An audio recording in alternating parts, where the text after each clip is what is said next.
मेरे बड़े मम्मी-पापा एक्सीडेंट में मर गए, तो उनकी बेटी अंजलि हमारे साथ रहने लगी। जब से वह आई थी, मेरी भाभी और बहनें कोई काम ना करती और मज़े से सोती रहती। और अंजलि छत पर बने चूल्हे पर 20-20 लोगों के लिए रोटियां बनाती, तो उसकी हालत खराब हो जाती। फिर मैं भाभी से कहता, उसके साथ हाथ बटा दिया करें, तो वह कहती, अंजलि हमें कोई काम नहीं करने देती। इतना सुनकर अंजलि की आंखों में आंसू आ गए और बोली, मैं खुद इनको कोई काम करने नहीं देती हूँ। एक दिन उसकी तबीयत खराब थी, तो मैंने सोचा अंजलि का हाथ मैं बटा दूं। तो मैं जैसे ही छत पर गया, तो सामने का दृश्य देखकर मेरे तो होश ही उड़ गए, क्योंकि हमारे बड़ी मम्मी-पापा गाँव में रहते थे। माँ से मिलने शहर में बस से आ रहे थे कि उनकी बस पलट गई। बस के सभी यात्री अपनी जान से हाथ धो बैठे थे। मेरे बड़े मम्मी-पापा भी इस हादसे का शिकार हो गए थे। बड़े मम्मी-पापा की बस एक ही बेटी थी, अंजलि। मेरी माँ और पापा गाँव गए थे उनका क्रियाक्रम करने के लिए, लेकिन जब वापस आए तो उनके साथ अंजलि भी थी। वह मुझसे शायद ही 1 साल छोटी होगी। वह 18 साल की थी और मैं 19 साल का था। उसने अपने हाथों में अपना छोटा-सा बैग पकड़ा हुआ था और सिसकियों से रोए जा रही थी। बार-बार मेरी माँ के गले लगकर कहती कि चाची मुझे माँ-पापा क्यों अकेले छोड़ गए। मेरी माँ उसे तसल्ली देने लगी। मेरी भाभी ने ही उसे खाना और पानी ज़बरदस्ती खिलाया-पिलाया था। वह तो सदमे से इस कदर बेहाल थी कि कुछ खा-पी भी नहीं रही थी। उसे देखकर मुझे तो बहुत दुःख हो रहा था, लेकिन मैं बस कुछ हमदर्दी के शब्द ही बोल पाया था। मेरे 4 भाई थे जो शादीशुदा थे। 2 बहनें भी थीं, एक की शादी हो चुकी थी और एक अभी कुँवारी थी।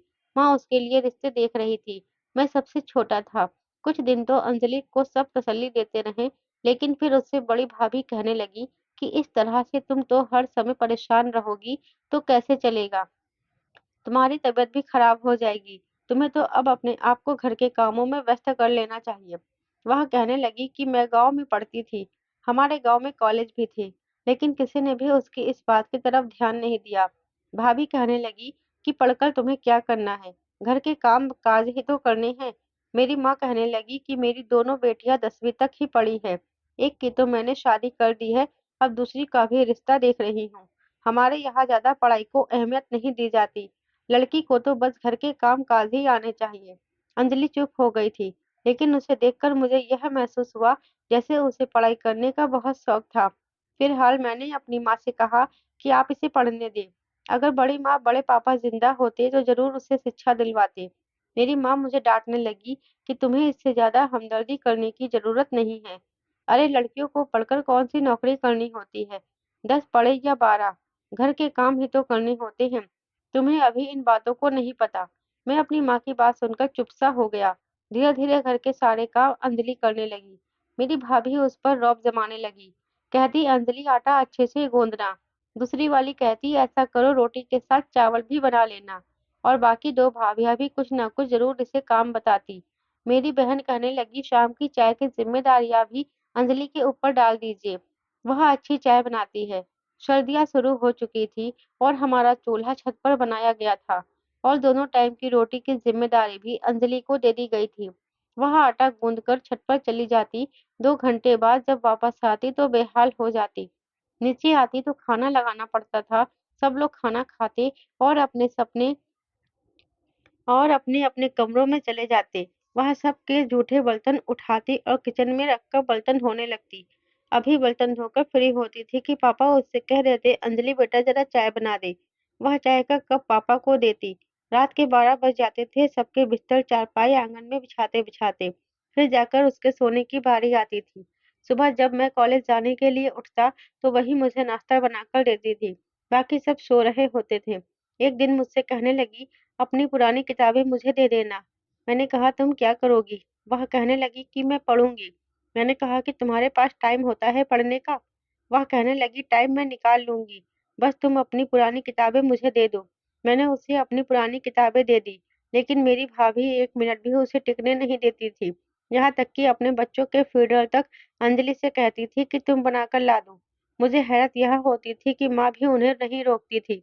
एक बार मेरी बहन को देखने के लिए कुछ लोग आए हुए थे, लेकिन जब उन्होंने अंजलि को देखा तो मेरी बहन के बजाय अंजलि का रिश्ता माँगने लगे। यह देखकर मेरी माँ को बहुत बुरा लगा था और मेरी बहन बिल्कुल गुस्से से माथे पर बल डाले अंजलि को बुरा-भला कहने लगी। माँ से कहने लगी कि यह जानबूझकर उन लोगों के सामने आई थी ताकि अपने हुस्न के जलवे दिखा सके। माँ, जब तक यह इस घर में है, मुझे नहीं लगता कि मेरा रिश्ता होगा। मैं वहीं बैठा था, अपने नोट्स तैयार कर रहा था। मैंने कहा, खुदा से डरो, क्यों इस बेचारी लड़की पर इल्जाम लगा रही हो? मेरे सामने तुमने खुद ही इससे कहा था कि चाय लेकर अंदर आ जाना, और अब अगर वह अंजलि को पसंद करके चले गए हैं, तो तुम इस पर इल्जाम लगा रही हो। मेरा यह कहना था कि दीदी मुझ पर ही गुस्सा करने लगी। कहने लगी, तुम चुप रहो, तुम्हें क्या पता यह कितनी चालाक है। यह अच्छी तरह से मुंह धोकर, आंखों में मोटा-मोटा काजल लगाकर उन लोगों के सामने आई थी। मैंने कहा, दीदी घर में जब कोई मेहमान आता है तो सभी तैयार होते हैं। भाभीयों ने भी तो मेकअप करके रखा था ना। वह कहने लगी, तुम क्यों औरतों के मामले में बोल रहे हो? तुम्हें जब इस लड़की का पता ही नहीं है तो। मेरी माँ कहने लगी, तुम चुप नहीं रह सकते? खैर, जब तक अनाया की शादी न हो जाए, मैं इस अंजलि की बच्ची की शादी थोड़ी करूंगी। मेरे बड़े भाई कहने लगे, क्या जरूरत पड़ी है इसकी शादी करने की? अरे 3-4 साल ऐसे ही रहने दो। पहले घर के काम काज तो अच्छे से सीख ले।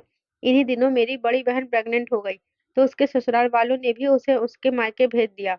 मेरी बहन तो बिस्तर से नीचे पैर भी नहीं रखती थी। पानी तक अंजलि से अपने बेड पर ही मंगवाती थी। कहती थी, डॉक्टर ने कहा है कि आराम करो, और मैं यह आराम करने के लिए आई हूँ।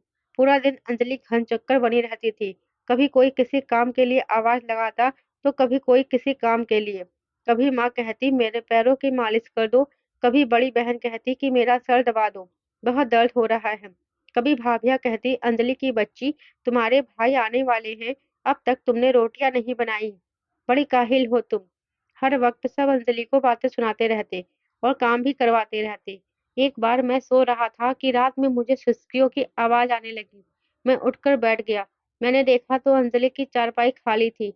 मैं जब सिसकियों की आवाज का पता करते हुए स्टोर रूम तक पहुंचा तो देखा वह किताब अपने सामने रखे मोमबत्ती जलाए रो रही थी। मैंने कहा, तुम इस टाइम क्या कर रही हो? सोना नहीं है क्या? तो वह कहने लगी कि पूरे बदन में बहुत तेज दर्द है।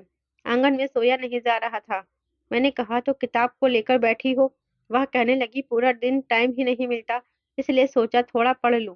लेकिन सर में दर्द है और बदन में भी। मुझे बहुत दर्द महसूस हो रहा था। उसका चेहरा बहुत उतरा हुआ था। मैंने जब उसकी नब्ज पर हाथ रखा, तो वह तो तेज बुखार में तप रही थी। मैंने कहा, तुम्हें तो बहुत तेज बुखार हो रहा है।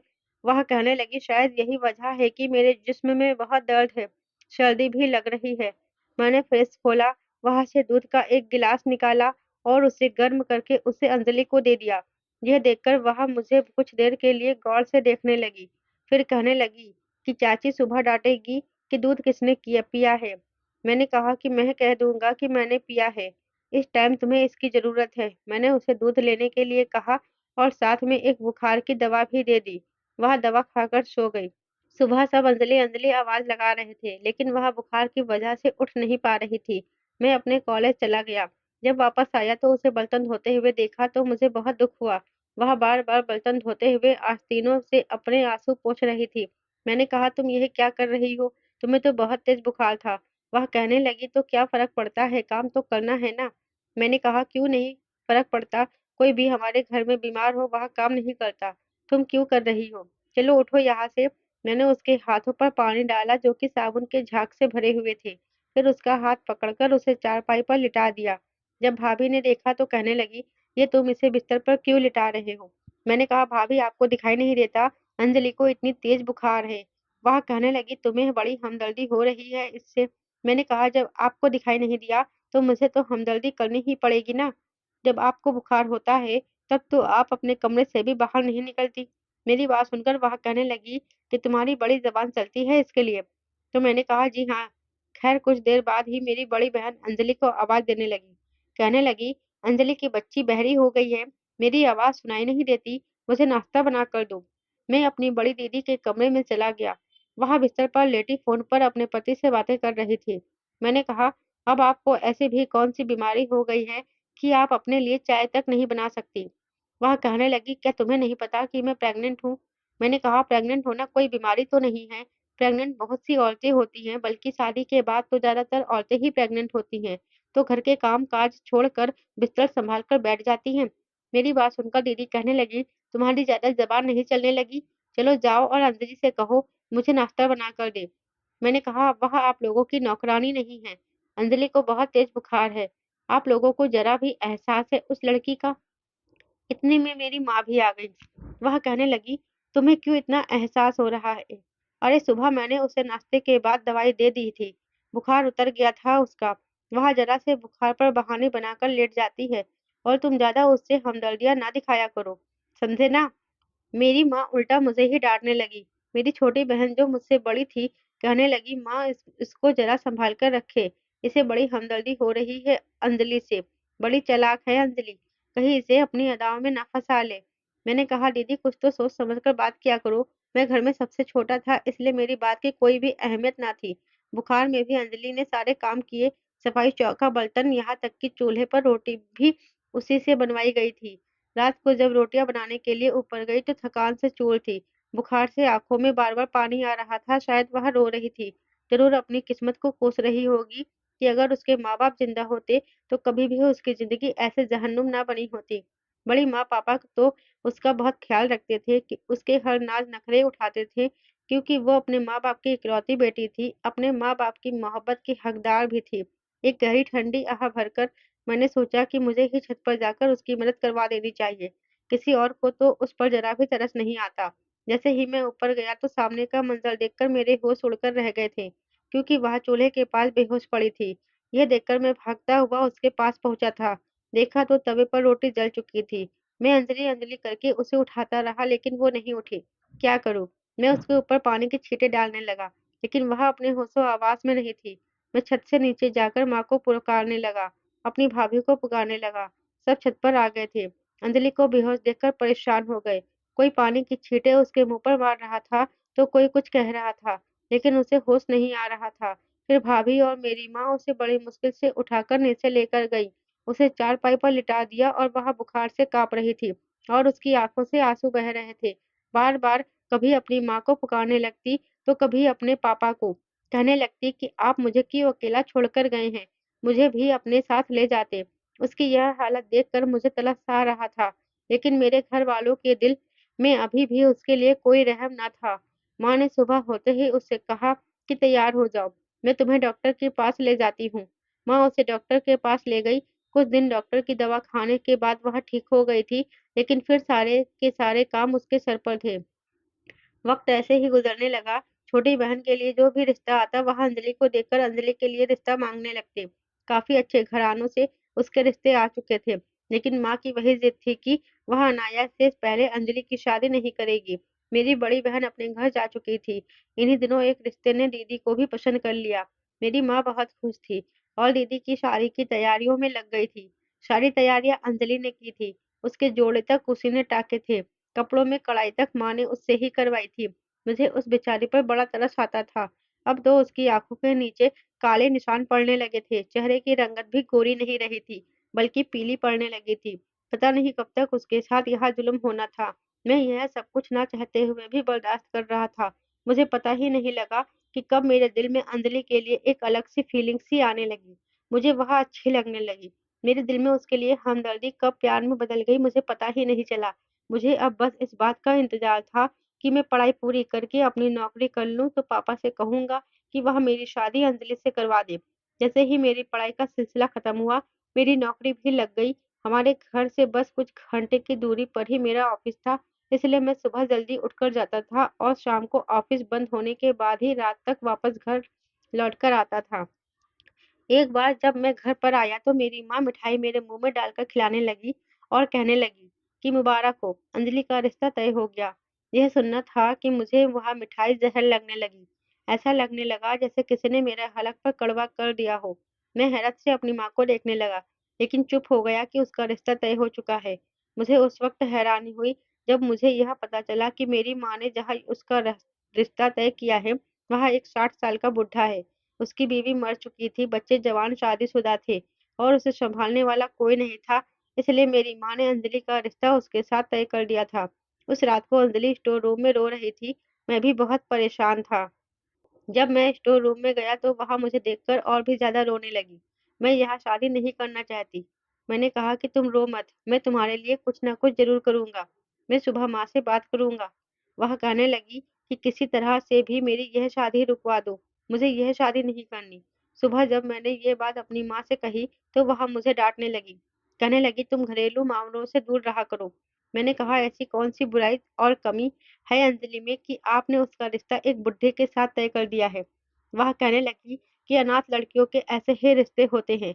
अरे शुक्र करो कि उस बुड्ढे ने कोई ऐतराज़ नहीं किया, ज़्यादा सवाल-जवाब नहीं पूछे, और फिर उस बुड्ढे को दहेज भी नहीं चाहिए। हम भला उसे इतना दहेज कैसे दे सकते हैं? मैंने कहा, क्यों? जब आप दीदी को और अनाया दीदी को भी पूरे दहेज के साथ विदा कर सकती हैं, तो अंजलि को क्यों नहीं? मेरी माँ कहने लगी, तुम्हें क्यों इस लड़की से इतनी हमदर्दी होती है कि तुम अपनी बहन के साथ उसकी मिलाप कर रहे हो? अरे तुम्हारी बहनों के माँ-बाप ज़िंदा हैं, इसलिए उन्हें दहेज दिया है। उनकी शादी धूम-धाम से की है। लेकिन अंजलि के माँ-बाप ज़िंदा थोड़ी हैं। मैंने कहा, अंजलि के हिस्से में आई हुई ज़मीन किसके पास है? मेरे सवाल पर मेरी माँ ने मेरी शक्ल देखी। मैंने कहा, ज़रूर पापा के और आपके पास ही होगी। आप वहाँ बेचकर उसका रिश्ता भी कर सकती हैं और उन पैसों से उसका दहेज भी खरीदा जा सकता है। मेरी माँ कहने लगी कि वह सब बेचकर हमने पैसे अपने पास रख लिए थे। कितने सालों से वह हमारे घर में खा रही है, पी रही है, रह रही है, सुकून की ज़िंदगी गुज़ार रही है, तो पैसे खर्च नहीं हो रहे? ये सुनकर मुझे अपनी माँ की सोच पर अफ़सोस होने लगा। मैंने कहा, माँ, जो 2 रोटियाँ वह इस घर में इतनी मेहनत के बाद खाती रही है, वह भी आप उसको उसके बाप की कमाई से खिलाती रही हैं। कितनी अफ़सोस की बात है। मैंने कहा, अगर आपको अंजलि को दहेज देने की इतनी परेशानी है, तो ऐसा करें कि मेरी शादी अंजलि से कर दें। आपको दहेज भी नहीं देना पड़ेगा। यह सुनना था कि मेरी माँ मुझे डाँटने लगी। कहने लगी, मैं क्यों तुम्हारी शादी किसी अनाथ लड़की से करने लगी? मैंने कहा, अगर आप सीधी तरह से नहीं करेंगी, तो फिर मैं ज़बरदस्ती जाकर उससे शादी कर लूँगा, क्योंकि वह भी बालिग़ है और मैं भी बालिग़ हूँ। यह बात मैंने अपने पापा से भी कह दी थी। मेरे पापा को इस बात पर कोई ऐतराज़ न था। भाभीयों ने भी मेरी माँ को राज़ी कर लिया कि अच्छा ही है, अंजलि सारी ज़िंदगी हमारी नौकरी करेगी, लेकिन वह नहीं जानती थी कि मेरा क्या इरादा है। मेरे पापा ने जब मेरा रिश्ता अंजलि के साथ फ़िक्स किया, तो वह हैरत से मुझे देख रही थी। अब मुझसे बात नहीं करती थी, बल्कि मुझे देखते ही स्टोर रूम में चली जाती थी। 1 महीने के बाद मेरे पापा ने मेरी शादी उससे कर दी। इन दिनों मुझे एक और बड़ी कंपनी में नौकरी मिल गई थी। शादी की रात अंजलि बड़ी नर्वस थी। बस यह कहने लगी कि तुमने मुझसे शादी क्यों की? मैंने कहा, क्यों? हमारी शादी तो हो सकती थी। वह कहने लगी, शायद तुमने मुझसे हमदर्दी के नाते यह कदम उठाया है। मैंने कहा, क्यों? मैं ऐसा क्यों करूँगा? तुम खूबसूरत हो, स्मार्ट हो, सलीके से घर चलाने वाली हो और बहुत अच्छी हो। मैं खुद को खुशनसीब समझता हूँ कि पापा ने मेरी बात रख ली। वह कहने लगी, अगर चाचा ना मानते तो तुम क्या करते? मैंने कहा, उन्हें और ज़्यादा मनाने की कोशिश करता, और अगर फिर भी ना मानते तो मैं तुम्हारा हाथ पकड़कर तुम्हें कोर्ट ले जाता और तुमसे शादी कर लेता। फिर सबको मानना ही पड़ता। मेरी बात सुनकर पहली बार वह हँसी थी। मैंने पहली बार उसके चेहरे पर मुस्कुराहट देखी थी। वह कहने लगी, क्या सच में तुम मुझसे इतनी मोहब्बत करते हो? मैंने कहा, बहुत मोहब्बत करता हूँ और करता रहूँगा। वह कहने लगी, लेकिन मेरी ज़िंदगी तो वैसी की वैसी ही रह जाएगी। जानती हो भाभी क्या कह रहे थे? कह रही थी कि अब तो अंजलि हमारे घर में ही रहेगी और सारी ज़िंदगी हमारी सेवा ही करेगी, और अंकुर शहर में नौकरी करेगा। मैंने कहा, जो कहता है वह उन्हें कहने दो। मैं जो सोच चुका हूँ मैं वह करूँगा। 1 महीने तक तो मैंने कुछ नहीं कहा। शादी के बाद अंजलि के 2 दिन ही नखरे उठाए गए थे। 1 महीने बाद मैंने अपने पापा से कहा कि शहर में जहाँ मेरी नौकरी लगी है, वहाँ से रोज़ आना मेरे लिए मुश्किल है। मेरी माँ कहने लगी, हाँ तो कोई बात नहीं, तुम हफ्ते में 1 बार चक्कर लगा लिया करना। मैंने कहा, नहीं माँ, हफ्ते में 1 बार आना भी मुश्किल हो जाएगा। मैं बस महीने में 1 चक्कर ही लगा सकता हूँ। मेरी माँ कहने लगी, चलो ठीक है, ज़ाहिर है तुम्हें नौकरी तो करनी ही है। मैंने कहा, मैं अपने साथ अपनी बीवी को भी लेकर जाना चाहता हूँ। इस बात पर मेरी माँ को क्या, पूरे घरवालों को ऐतराज़ होने लगा। लेकिन मैंने किसी का भी ऐतराज़ नहीं सुना था। मैं ज़बरदस्ती अंजलि को अपने साथ शहर ले गया। वह बहुत खुश था। हमारा छोटा-सा घर था, इसे अंजलि ने बड़े सलीके से सजाया था। मुझसे कहती थी कि अंकुर, तुमने मेरी ज़िंदगी को जन्नत बना दिया है। लेकिन सच तो यह था कि जन्नत तो उसने मेरी ज़िंदगी को बना दिया था। वह मेरा बहुत ख़्याल रखती थी, मुझसे बहुत प्यार करती थी। मेरे ख़्याल से मर्दों को अपनी बीवी के लिए ऐसा कदम तो उठा ही लेना चाहिए। इसमें कोई हर्ज की बात नहीं है।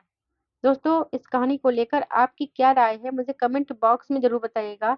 दोस्तों, उम्मीद है आपको ये कहानी ज़रूर पसंद आई होगी।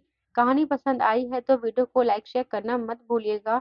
चैनल पर पहली बार विज़िट किया है तो हमारे चैनल को सब्सक्राइब ज़रूर कर लीजिएगा। साथ ही बेल आइकन को प्रेस कीजिएगा, जिससे वीडियो की अगली अपडेट सबसे पहले आपको मिले।